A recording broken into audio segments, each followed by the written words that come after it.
Okay, ngayon nasa ating linya si Ginoong Leandro Leviste ng Batangas. Good morning po, Congressman Leandro. Magandang umaga po, sir. Opo, kasama ko po si Chacha Gaucha. Good morning po, Congressman. Kayo nga po yung nagsalita at nag-post din sa inyong Facebook account na meron po kayong mga dokumento na galing mismo dito sa yumaong si DPWH Undersecretary Maria Catalina Cabral. Sir, para lang din po mas malinaw, ito po ba mga dokumento na ito, soft copy or hard copy po ba itong mga ito? Soft copy po. At ito po ay actually na-discuss natin last time I was on your show tungkol sa mga budget insertions ng mga kumpanya na may connection si Congressman Edwin Garjola. At ang files na ito ay ibinigay sa akin ni Yusek Cabral noong September 4 with the approval of Secretary Vince Dizon. Oo, parang anong nangyari po ba dito ay sa inyo daw po ipinapabigay, iniutos si Sec Vince Dizon na sa inyo ibinigay dahil ano daw pong dahilan? Magandang tanong po. Ako po ay nagsusulat sa DPWH nung June pa para sa mga files ng mga congressional budget allocations. At nag-meet po ako sa office ni Yusek Cabral nung June 11. Tapos August 11 nag-follow up ako. Tapos nung may change of leadership sa DPWH, naisip ko baka pag mawala si Yusek Cabral, mawawala din ang kanyang files. Kaya nag-set ako ng meeting through Director Alex Bote, September 4. At nung nandun ako, tinawagan ni Yusek Cabral si Sec Vince kung okay na i-release ang mga files na ito. At sabi ni Sec Vince, dahil ang kanilang push ay para sa transparency, pwedeng ibigay kay Leandro at ang aking understanding, isa sa publiko nga ang mga files ng DPWH para maunawaan ng taong bayan ano talaga yung nangyayari sa mga projects that are funded in the 2025 and other budgets. Oo, para lang po malinaw, yung sinasabi nyo na mawawala sa opisina ng DPWH, tama po? Kasi ang nangyari nga, ayon sa ICI nung nakausap ko sila November 18, ay nung bumisita sila in early September sa office ni Yusek Cabral, wala na ang kanyang computer at naka-cordon off ang kanyang opisina. At ang sinabi din nila, hindi binigay sa kanila ang mga internal files ni Yusek Cabral. Sir, meron pa po bang ibang pinagbigyan bukod po sa inyo, itong si Yusek Cabral, nung po kayo ay physically na nagkita at iniabot po itong mga files na ito, na itanong niyo po ba kung meron pa siyang ibang napagbigyan? Ang files ay may mga pangalan ng mga nag-encode ng mga line items. Kaya baka yung ibang staff sa kanyang opisina ay may kopya din nito at sana protektahan natin ang mga staff sa opisina ni Yusek Cabral dahil maraming mga may ayaw na lumabas ang mga files na ito. Oo. Yan po ay direktang sinabi po ba sa inyo ni Yusek Cabral o ito po ay assumption nyo? I'm saying based on the file, may mga pangalan ng kanyang mga staff. At actually, nakuha ko po ito as soft copy from her staff. Kaya kung saang computer pinanggalingan ang files na ito, may kopya. At baka ang iba din sa mga computer sa kanyang opisina ay may kopya din. Oo. Sir, balikan ko lang nung time po na iniabot po itong mga dokumentong ito na soft copy nga. Si Yusek Cabral lang po ba ang nandoon o may mga kasama po siya at ilan po yung kasama niya kung meron man? I set the meeting through Director Alex Bote kasi si Yusek Cabral ay parang nag-courtesy resignation na noong September 4. At nandoon po ang kanyang mga staff at kaya ako po sinasabi na sa tingin ko may iba din na mga may kopya nito kasi yung ang staff naman niya ang nag-ooperate ng kanyang computer. Sir, how many staff yung kasama po ni Yusek Cabral that time and what was the exact date again, sir? At pwede po ba naming malaman kung saan kayo eksaktong nagkita at anong oras po ito? Opo. Yung file na nakuha ko ay may timestamp parang 6:04 PM September 4 at baka mga a few, that afternoon ako dumating sa kanyang opisina kasi initially pumunta ako sa opisina ni Director Alex Bote sa DPWH Central Office and then katabi noon yung office ni Yusek Cabral. What date po again, sir? Ito pong pagdalaw po ninyo dito sa DPWH nung time na nakuha niyo po yung soft copy? September 4. September 4, oo. So, through Sec Bote, doon po kayo mismo sa loob ng opisina nitong Secretary Bote na binabanggit ninyo? Director Nag-abutan? Bote. Yes po, And sir. and then I went to Yusek Cabral's office next to his, and then we went to the office of their staff kasi doon po yung mga computers at marami pong mga staff sa bawat opisina ng DPWH. Sir, yung pong pagdaan ninyo doon sa isang sinasabi nyo na Sec Bote, may dahilan po ba yon kung bakit po kayo dumaan muna doon bago po kayo rumekta kay Sec Cabral? Director Alex Bote ang Yes po, ang Director Alex Bote. siya yung pangalawa kay Yusek Cabral at I think kasi nung September 4 nag-courtesy resignation na si Yusek Cabral kaya on her way out na din siya. Hanggang ngayon si Director Alex Bote ay nasa DPWH pa at I'm sorry to put this attention but maganda kung protektahan natin si Director Alex Bote Mhm. at kung may investigasyon man sana lumabas mula sa kanya ang katotohanan tungkol sa DPWH budget. Oo. Sir, puntahan natin ito pong laman mismo ng mga dokumento na hawak ninyo. Ano exactly po ang laman nito? Tinignan nyo na po ba kung ano yung naibigay po sa inyong mga dokumento? In the 2025 DPWH budget, there is 721 billion in the NEP. Of that, there is 401 billion that is allocable to the district congressman and 320 billion that is outside of the allocable. At bawat isa sa mga proyektong ito ay may mga notes sa Excel spreadsheet na ito sa 401 billion nakalagay sino yung nag-allocate na district congressman. Tapos yung 320 billion naman nakalagay din yung proponent na district congressman, senator, may mga pribadong individual at may mga miyembro din ng ehekutibo kasama ang mga secretary at undersecretary ng ibang mga ahensya na walang kinalaman sa DPWH pero nakalista na nag-propose ng mga flood control projects. Oo, nabanggit nyo nga rin po yan sa inyong press con, even sa post nyo. Sinasabi nyo, hindi lang po mga senador ang nandito, even executive secretaries nakalagay po dyan sa file na yan. Pati undersecretaries po. At may mga pribadong individual din. I can say that these private individuals are contractors. Sir, gaano po kalawak yung dokumento na hawak ninyo? Are we just talking about last year's budget or maging yung previous years kasama po? I have some level of detail for the previous years, but I have the most detail for the 2025 National Expenditure Program. Okay. Pero meron din po akong ibang source para sa BICAM insertions din sa 2025 budget. At ang I think maganda eventually lalabas din ang mga insertions ng lahat ng mga congressmen at senators, especially for the 2025 budget. Diyan po ba sa mga hawak ninyo at doon sa mga nagdaang pagdinig, meron po bang mga pangalan na nabanggit doon na nandyan din sa file ninyo? Opo, sabi ko nga na halos lahat ay nasa 2025 file at kahit yung mga hindi natin ine-expect na nasa executive ay nandito din sa 2025 file. Congressman, makasingit lang Chia, please. Yung again, yaang pinanggagalingan yan ay galing kay Secretary Cabral na napunta kay Ginoong Dizon, kay Secretary Dizon bago po makarating sa inyo. Bakit pa kinakailangan nyo magpaalam sa kanya kung sakasakali bago yan ilabas? Maganda pong tanong. Una, importante ang file na ito at maganda pag isa publiko, pwedeng opisyal para walang mag-question ng authenticity at may paliwanag din ang DPWH sa laman nito. At sana kompleto din. At kung may mas marami pang files na makalap sila sa opisina ni Yusek Cabral, isabay-sabay na nilang ipakita ang full picture. At pangalawa, dahil si Secretary Vince naman ang nagsabi kay Yusek Cabral sa telepono na pwedeng ibigay ito kay Leandro, ayoko naman na mag-deviate sa usapan namin. Pero my understanding was after it was authorized to be given to me, isa sa publiko din naman ito or at least ibibigay sa ICI at Ombudsman. Kaya pinakita ko na rin siya sa ICI at sa Ombudsman. At pangatlo, just practically speaking, marami pong mga taong nakapangalan dito at ayaw nila na lumabas na may na-propose silang mga proyekto.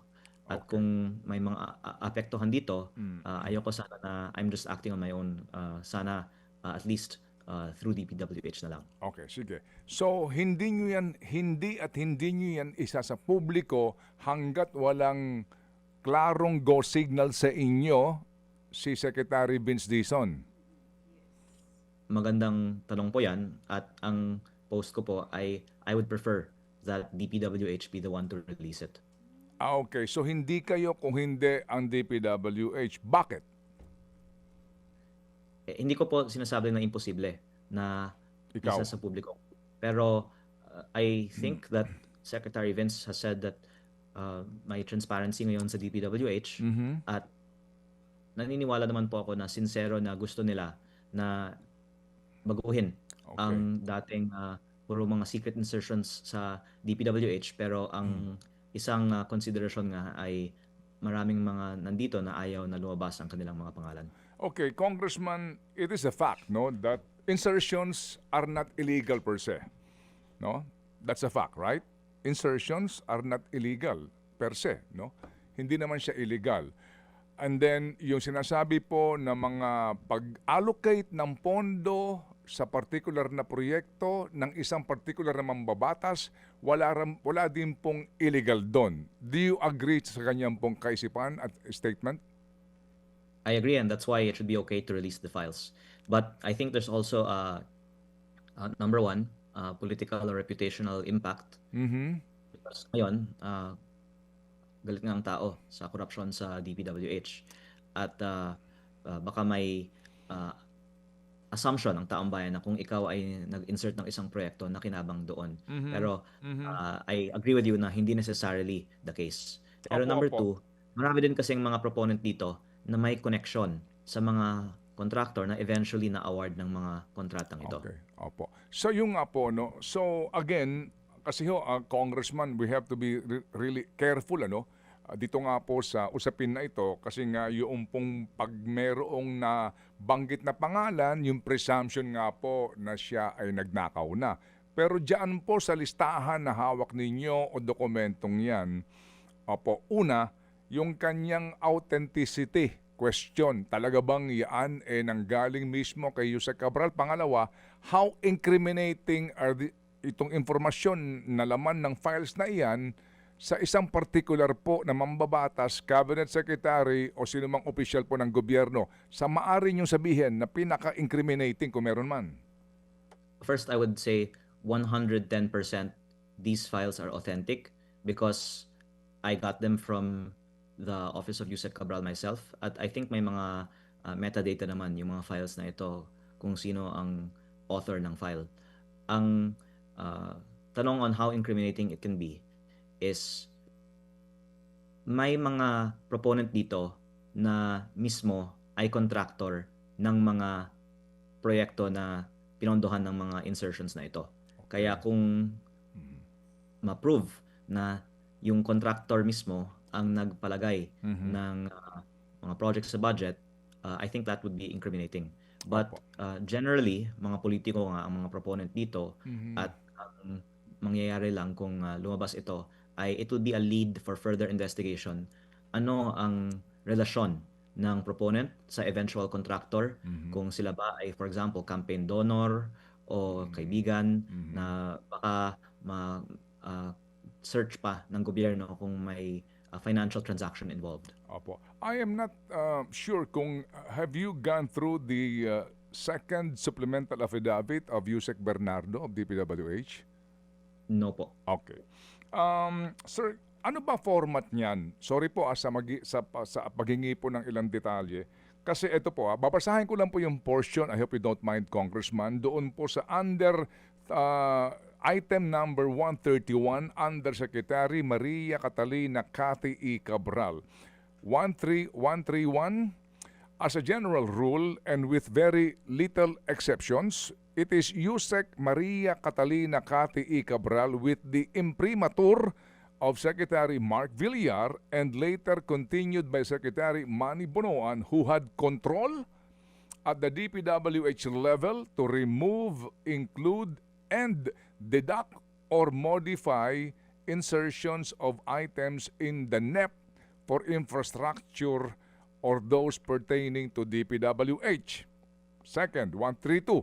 Yusek Cabral would tell me that she would communicate and meet legislators to inform them of the amount of their allocations and ask them for titles of projects that they want to include in the DPWH budget. Next, in a matrix of process flow that I have prepared, which I am attaching here to as Annex N, Yusek Cabral has total influence and authority in preparing and finalizing the NEP for infrastructure. Okay, dyan muna ako. So meron siyang ginawa dito na attachment nga po, no? At nakalagay po dito nga yung sinasabi po na NEP preparation, etc. at saka yung intervention ng mga mambabatas. So, ito ho ba kanyang statement ay ni Bernardo ay napapatotohanan ng hawak niyong dokumento? Totoo po na si Yusek Cabral ang gumagawa ng budget. Ang question lang ay sino nang bibigay sa kanya ng mga instruction. At sinabi po ni Yusek Bernardo, si Secretary Manny Bonoan ay isa dyan. At nandito po sa listahan, meron column on handwritten notes. Napaka-comprehensive talaga ng files ni Yusek Cabral. Pati yung mga handwritten notes, ginagawa niyang soft copy. At nakalagay dito sa mga handwritten notes, puro mga SMB for evaluation, SMB recommended. At I guess we can surmise that SMB is Secretary Manny Bonoan. Okay. So, yan ho palang hawak yung files ay pati ho yung mga notations, handwritten by Yusek Cabral ay nandidiyan, kumbaga. It doesn't say who handwrote them, but basta kung ano yung handwritten note, nakalagay dito na digitize. Kaya pati may mga dialogue din dito parang SMB colon, tapos may comment siya. Okay. Opo. Sige po. Sige. Ika ninyo, ito inyong naibigay sa ICI at sa Ombudsman. Ano ang kanila pong sinabi sa inyo after receipt and perhaps after their study?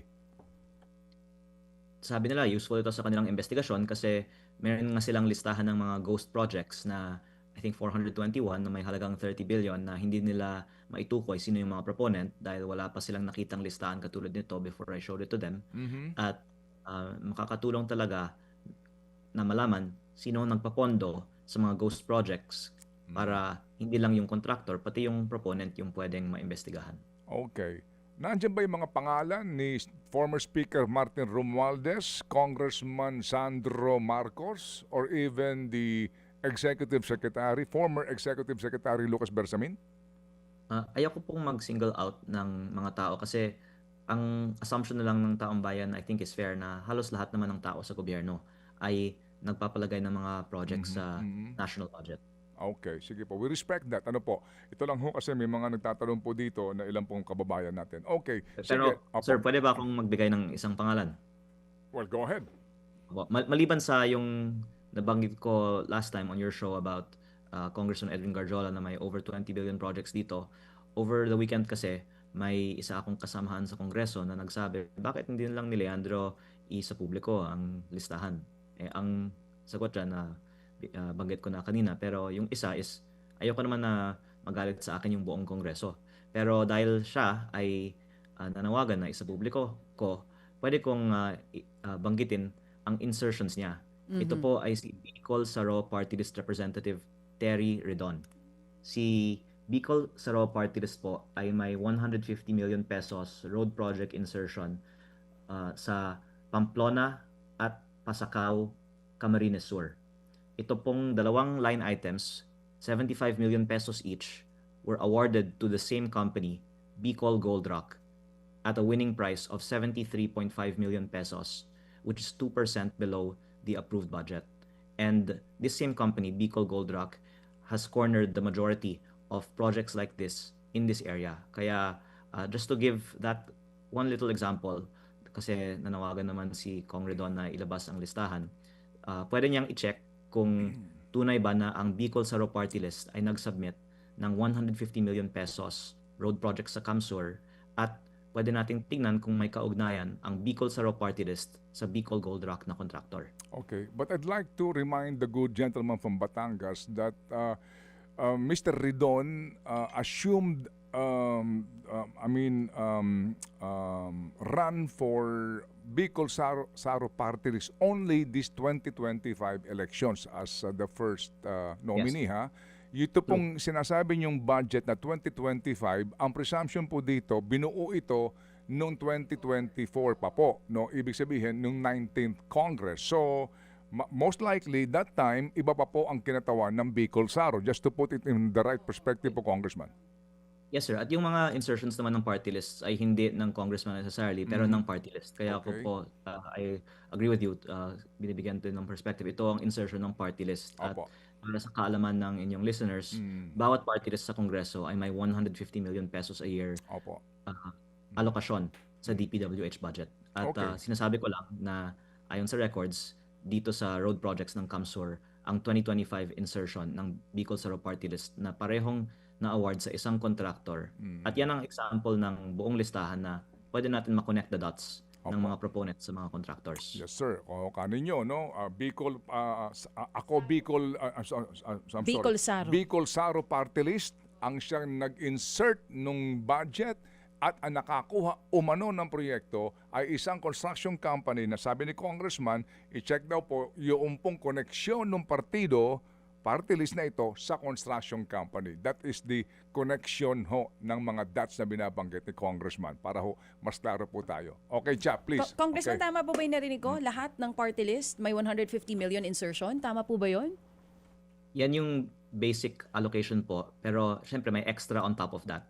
At doon sa BICAM, isiniwalat din ni Congressman Toby Chanco na may mga iilang party list na bilyon-bilyon ang alokasyon. Okay. Congressman, meron pa po bang ibang mga pangalan dyan na nagulat kayo, nakasama po sila doon?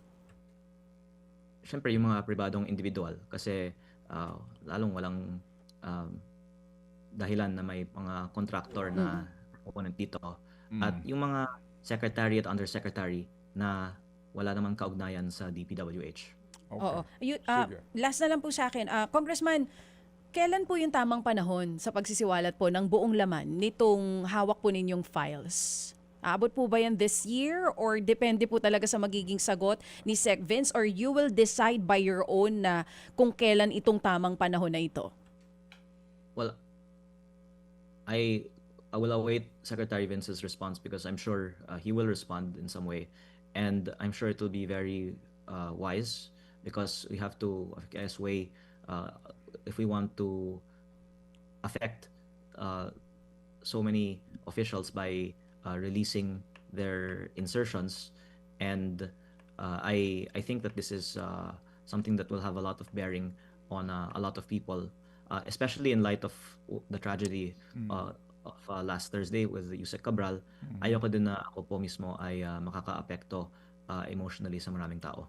Okay, sige po. So we will leave it at that muna, Congressman. Thank you ho sa inyo pong pagbibigay po ng panahon sa aming programa at kami po ay mag-aantabay eventually nga dito po sa release ng mga dokumentong ito. Ilang pahina po ito, Congressman? Excel spreadsheet po siya. At baka pwede kong sabihin na sa mga 17,000 plus ang mga line items sa isang tab. Pero parang mga 50 na mga tabs nito eh.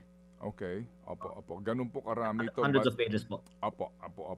Alam po namin kasi nga po ito po ay particular ho ng mga proyekto na nga po, and then interestingly po yung mga proponents nga nito vis-a-vis sa mga winning bidders po ng naturang mga public works project and the corresponding comments, no, mga endorsement or mga handwritten na mga komento sa bawat proyekto po ikahon ninyo.